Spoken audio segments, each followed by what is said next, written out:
It started like 100 other deals, a yellow JD bag, a quick handover, a quiet nod. Broad daylight, in a Beefeater pub car park.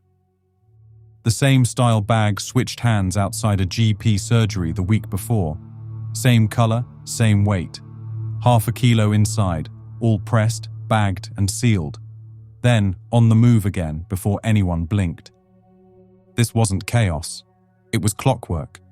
And every minute, the meter ticked.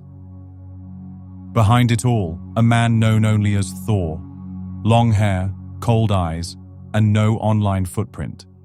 Just an empire of flour sacks and coded names, and the money to make it all vanish. But what Thor didn't see was the invisible circle closing in. Unmarked vans, silent drones, conversations stored, not spoken, and a white van packed with Gary flour about to choke on 1.3 tons of Class A. The first cracks showed in March, a bag dropped too publicly, a routine garage visit that wasn't routine anymore. Eyes were watching, patterns were forming. The yellow bag was the fuse, the GP car park was the ignition, and the whole operation, the flour, the cash, the names, and the lies, was already on fire. The men walking in and out thought they were low-key, but everything they touched left a trace. And by the time the JD bag changed hands for the last time, the names were already listed, the cameras had already seen, and the countdown had already started.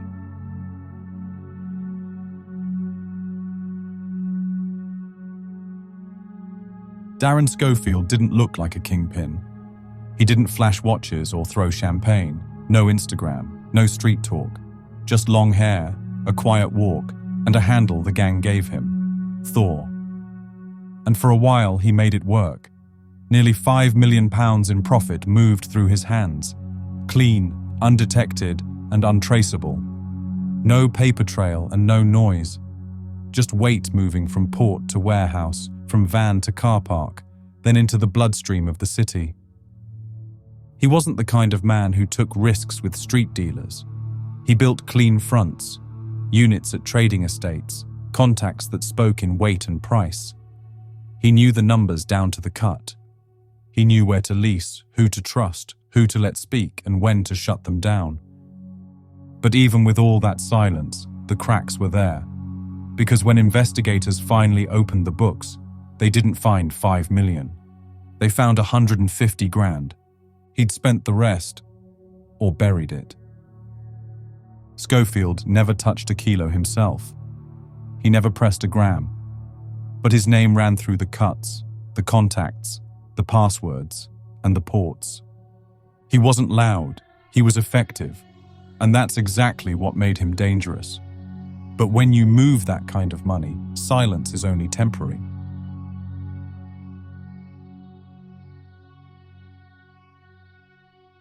The container left Freetown, Sierra Leone under heat and silence. On the manifest, Gary flour, 20-kilogram sacks, stacked high and sealed clean. A common West African staple. No red flags. No one questions food freight. But behind the paperwork, buried deep in the cargo, sat 1,306 kilograms of cocaine, 1.3 tons, pressed tight, boxed smarter than most street dealers ever see. The flour wasn't the product, it was the camouflage. From Freetown, the shipment moved north to Morocco, then rerouted through Europe. Final stop, the port of Felixstowe, UK. Britain's busiest container hub, handling nearly 50% of all national cargo. If you know what you're doing, it's a perfect place to hide. But this container wasn't like the others. It traveled in tandem, 2 containers, running side by side. One was clean, a control drop. If customs flagged one, the other had cover. It was an old smuggler's trick. Divide risk, keep the flow moving. The final destination was a quiet industrial unit in Wigan at the Bradley Hall trading estate in Standish. Leased under false pretenses for £3,600, registered as a business moving Amazon returns, fake stock, fake invoices, and fake legitimacy. But the plan was real, The scale was £36 million wholesale, £140 million on the street. This wasn't a quick flip. This was volume trafficking, structured like a multinational. Supply chain, distribution, logistics. No random deals. Everything planned. Everything priced. They didn't load it expecting to miss. But the National Crime Agency had already flagged the route, already linked flour to coke, and were already listening to encrypted names pulling strings from Litherland. And by the time the forklift cracked the wrong crate and powder dusted the floor, the whole drop was compromised. Schofield's clean cover was already burned, the port was hot, the flour was tainted, and the most valuable shipment in the gang's history had just gone public. No one got paid. The police didn't need to kick the door in yet. The product had already delivered itself. The authorities didn't stop the shipment. They let it run, watched it land, watched them move. A controlled delivery designed to bait the whole line into the open.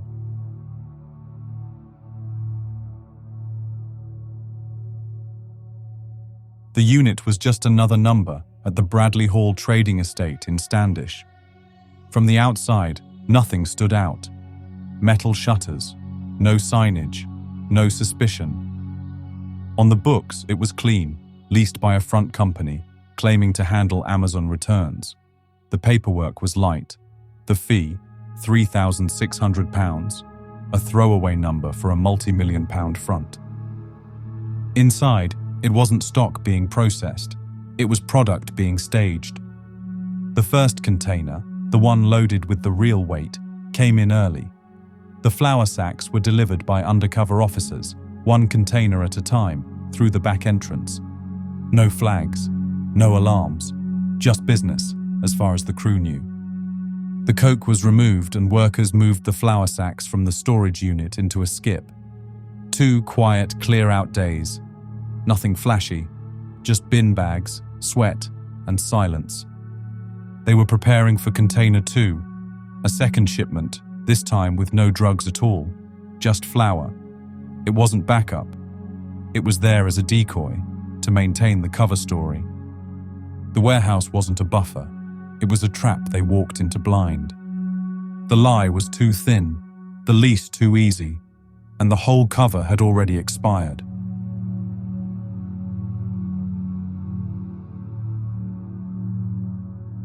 They didn't speak names. They spoke using handles. EncroChat gave them more than silence. It gave them distance. No texts, no calls, just aliases and deals done in code. Neil Maguire went by Holy Book. Schofield, the boss in the background, was Stringfella. Around them, Mr. Gratitude, Frosty Mallet, GoodVibes.com, and Cherry Vape. All encrypted, all linked, and all pulling weight. But the phones didn't just carry messages, they carried intent. Buried in those logs was volume. 8.5 kilos of cocaine, one deal after the next. Figures typed out like shopping lists. Pure, cut, broken down by price and street value. This wasn't street talk, it was spreadsheets. But behind some of those handles were men already known on the street. Paul O'Shea, a trusted mover, eyes and ears on the ground. David Jones, a runner who could shift weight without leaving a footprint. Schofield wasn't hands-on. He was a commodities broker, running drugs like supply chain stock. Who got what, where it landed, how it moved. All decided in silence, logged on servers he thought were safe. The connections weren't just virtual. They met in real life. Schofield, Jones, and O'Shea. Same names, same network. Moving parcels, taking orders, handing off cash. Each man played a part in the code, but the illusion was temporary. When EncroChat cracked wide open, the messages were decrypted. Names were decoded, and the safe line turned Trojan horse. Now the encrypted slang that once hid kilos was used in court to prove who moved them. No passwords left to protect them. The messages weren't deleted, they were copied and waiting.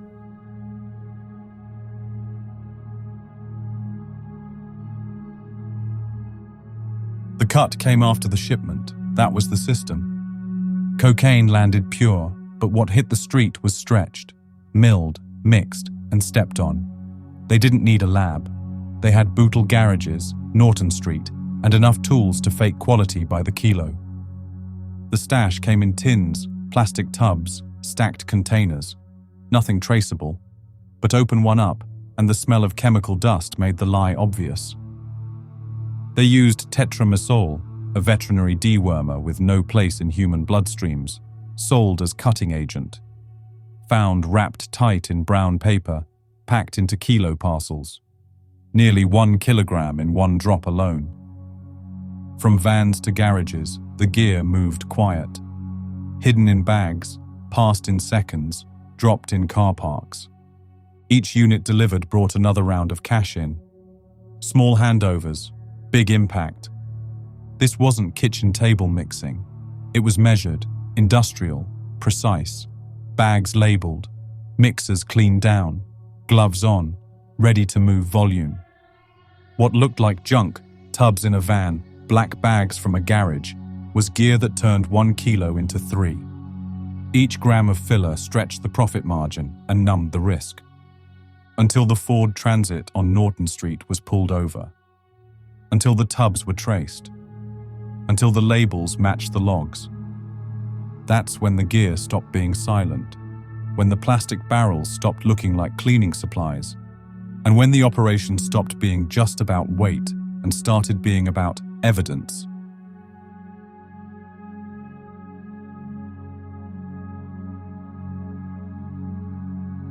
There was no central hub, just circuits.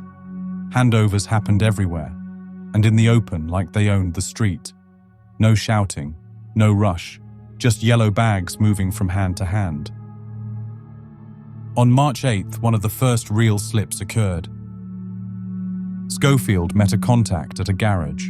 Nothing loud, just a quick nod, and the transfer done. Within minutes, Neil Maguire turned up to the same spot. No overlap, but not subtle either. He left with a yellow drawstring sports bag. Police tailed him straight to the Beefeater car park in West Derby.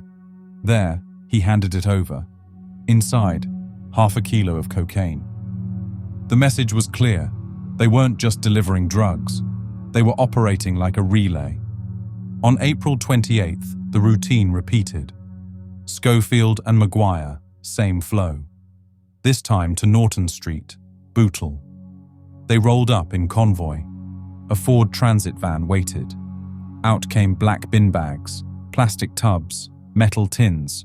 No obvious drugs, but too much volume for anything legal. The circuit included Georgia Close too. Another location, another parcel. 999 grams of cocaine, traced and bagged before it even touched a buyer. Home Bargains receipts showed up in some drops. Regular shops used to blend bulk buys of storage and bagging gear.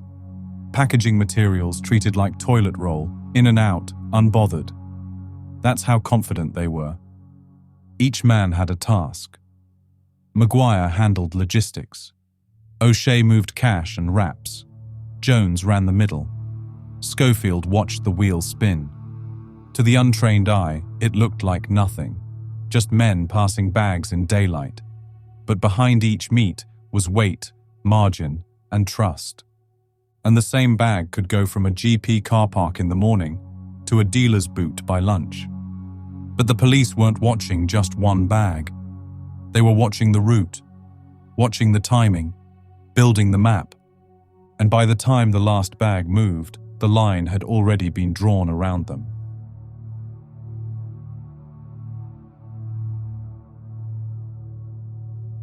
They called it the Lads group chat on WhatsApp.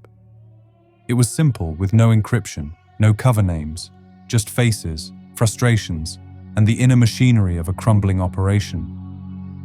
By the time they were texting, the system was already under pressure. Drops were going wrong.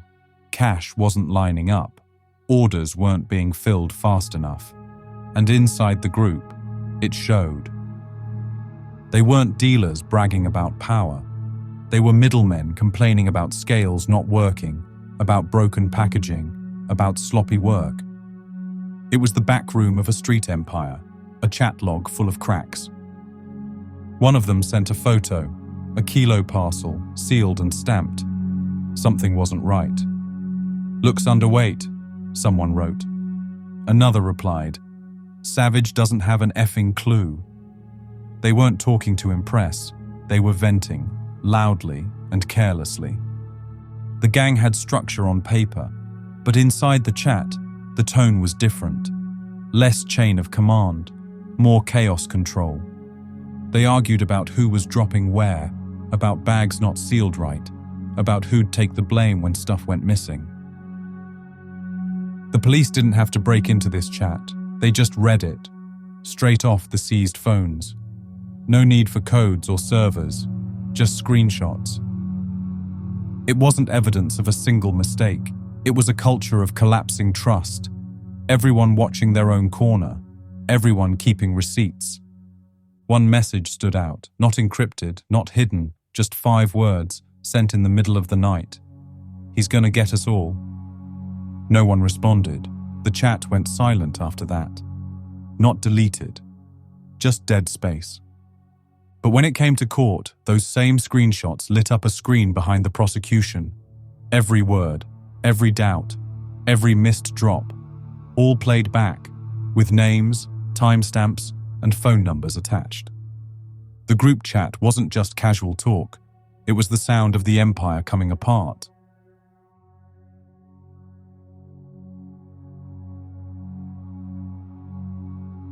This is where the big game shrank. The logistics, the containers, the encrypted names, all of it filtered down to something crude. Kilo wraps on kitchen counters, vacuum packs thrown into holdalls, DIY dealers getting sloppy.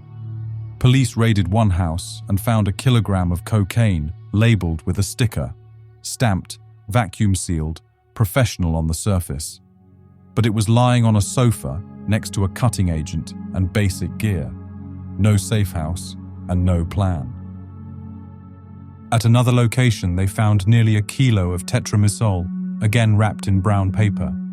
Same packaging style, same source. It wasn't just being cut, it was being cloned. In a flat in Bootle, officers found traces of cocaine and heroin. Testing confirmed the products had been handled recently, but no one was wearing gloves. No effort to clean down, just spills, plastic tubs, and dusted countertops. Receipts from Home Bargains turned up in one house, showing bulk purchases of tubs, bags, and scales.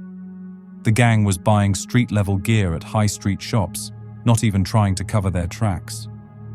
2 of the drops were traced to Glasgow and Norwich, with identical bagging styles, proof of a standard operating procedure. Same wrap, same label, same errors. The mistakes scaled as fast as the product did. At that level, one missed seal, one leaky bag, and the whole structure starts to wobble.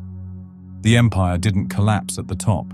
It frayed at the edges, in small flats, behind cheap blinds, where the coke was bagged with fingerprinted hands and rushed into circulation. This wasn't just supply chain failure. It was a career ender on the street.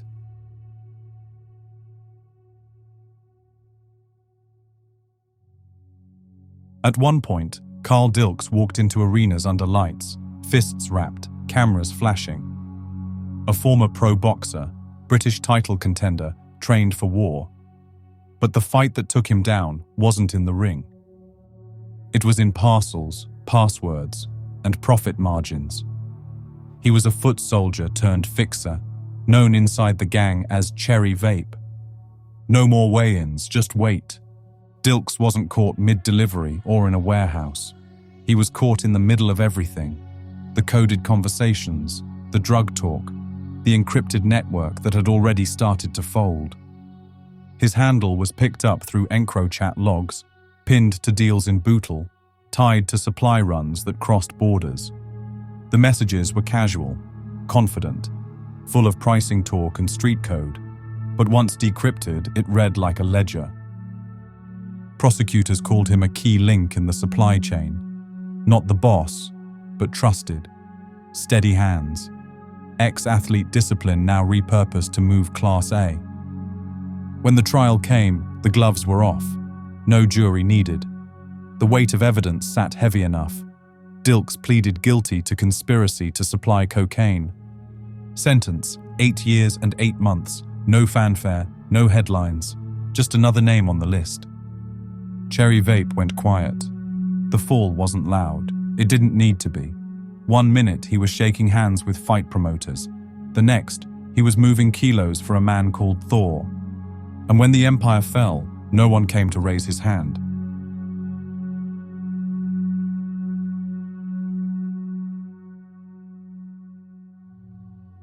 By the time police moved, the circuit was already mapped. Bags had moved, parcels had landed, and the timeline was complete.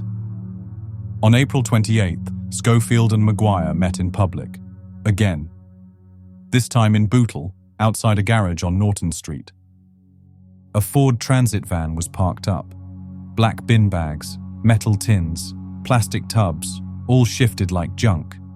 But inside, active supply gear. No disguises, no effort. Cameras tracked the movement. Units moved in. Another man drove the parcel from the garage to Georgia Close in Bootle. The parcel held 999 grams of cocaine, just shy of the full key. Routine move, but not routine timing. The drop was intercepted before it even landed. Officers raided houses across Bootle, Liverpool, Wigan, and other areas. Search teams hit School Drive in Halewood first. This was Schofield's then home. It was quiet and unremarkable, but behind the postbox and garden hedge was paperwork that led police to something far heavier.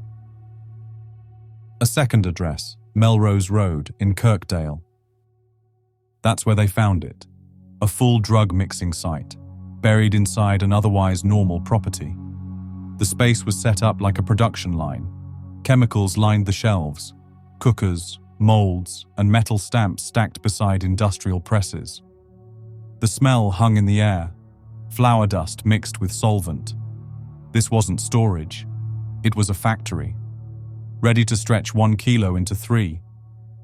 This was the other side of the empire, not encrypted phones or pub car park meets, just floor space, formulas, and volume. Elsewhere, panic had already set in. The raids swept through garages, flats, and rented units. What they left behind was a trail of scale, sealed kilograms of cocaine stashed next to cutting agents. In one room, tubs and tins sat stacked beside digital scales and vacuum sealers. Bagging materials and disposable gloves, everything still in place, like the next job was just running late. Phones were everywhere, some encrypted, some smashed, all were seized. Schofield was found quiet, not fleeing, not hiding, just waiting. Maguire, caught separately, had receipts, not just for packages, but for patterns. His movements matched locations flagged months earlier. He wasn't watching his 6. He thought he was ahead of the game. At one house, a vacuum-packed kilo of coke lay beside tubs of tetramysol. Same wrapping, same smell, same mistake. The story was over before the door got kicked in. The product was seized. The warehouse was locked. The phones were copied. The group chat was dead. No need for shootouts. No need for a sting. Just boots on the floor and a trail of weight.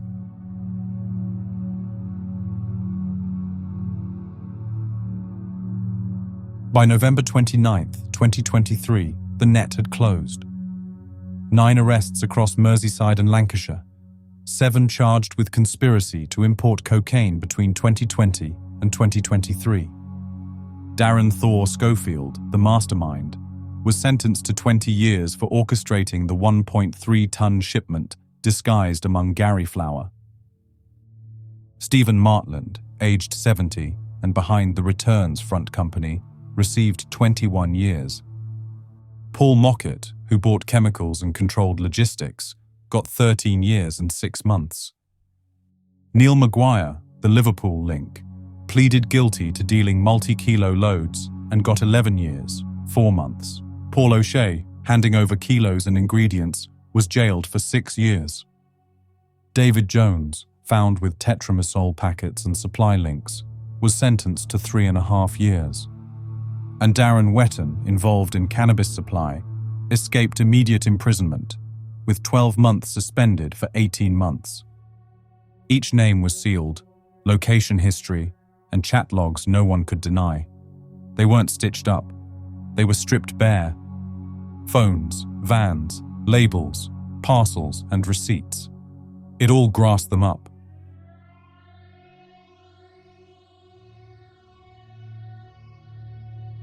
The sentences were just the start.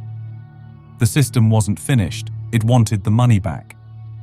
The UK Proceeds of Crime Act doesn't care if you've served time.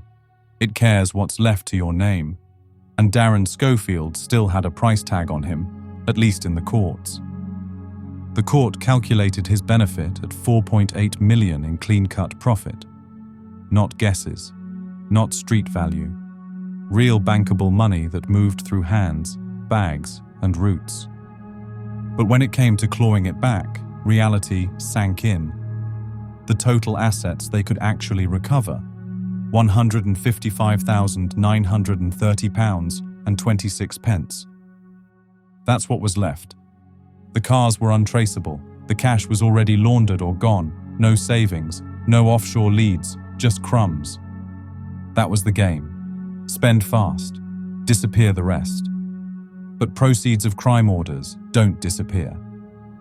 They gave him a clock, 3 months to pay or face another 2 years inside. Not optional, not symbolic. It was a second sentence hiding in plain sight. The figure included everything they could find. Whatever was left in bank accounts, cars, cash, watches, anything that could be liquidated. The rest, they wrote off, but they didn't forget. Because the order doesn't close when the sentence ends. If they find more money later, in another name, another place, they reopen the books. You don't finish paying, you just finish serving. The empire made millions, but when the final balance came down in court, the number left on the board was barely enough to rent a flat. The coke was gone, the cash was gone, but the time was still locked in, and the payback was still ticking.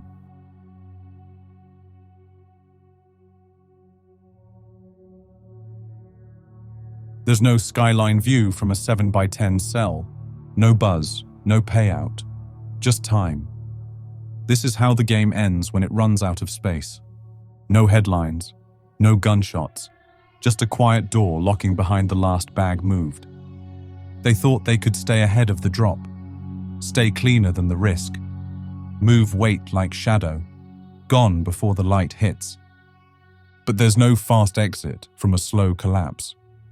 No matter how sharp the plan, how tight the crew, how clean the paper trail, something always gives. A skip, a receipt, a message that should have been deleted. Sometimes it doesn't end with a shot. It ends with everything slowly fading to nothing. For more raw and real crime stories, hit the like button and subscribe. Until the next episode, stay alert and stay safe.